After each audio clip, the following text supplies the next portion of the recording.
Presented by Jagdamba Films.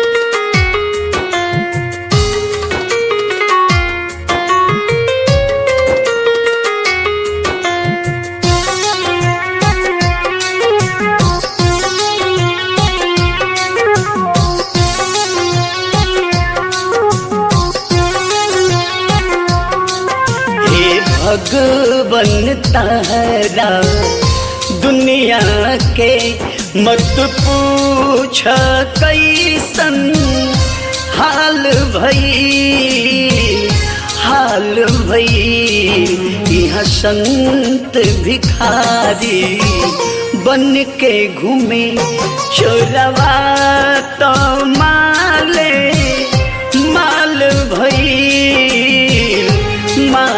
भई हे भगवन तारा दुनिया के।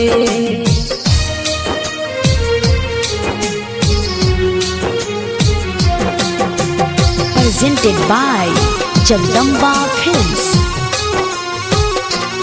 जे झूठ बोले वो ज्ञानी बाबू धेनु काटत जानी बा।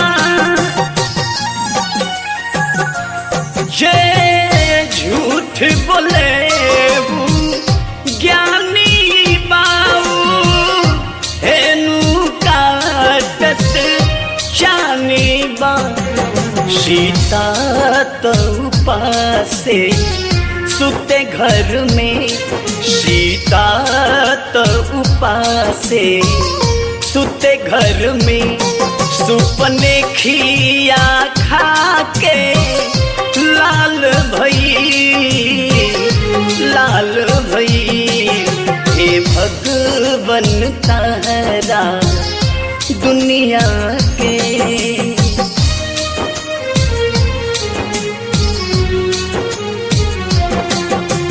Presented by Jagdamba Films.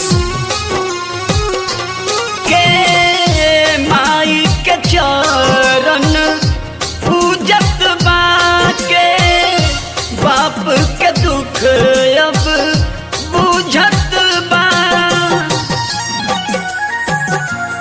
के माई के चरण पूजत बाके बाप के दुख अब बुझत बा। अब दूध पियवली जवना के, अब दूध पियवली जवना के उहे नु घर के काल भई हे भगवन तारा दुनिया के।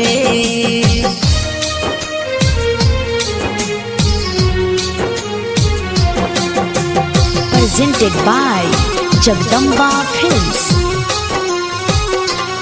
देखी पाव पुजाता चोरन के पूछत बा कम जोरन के। देखी पाव पुजाता चोरन के पूछत बा कम जोरन के। ए महेश दिलीप जी का करब, ए महेश दिलीप जी का करब जब राम भक्त दलाल भई हे भगवन तारा दुनिया के।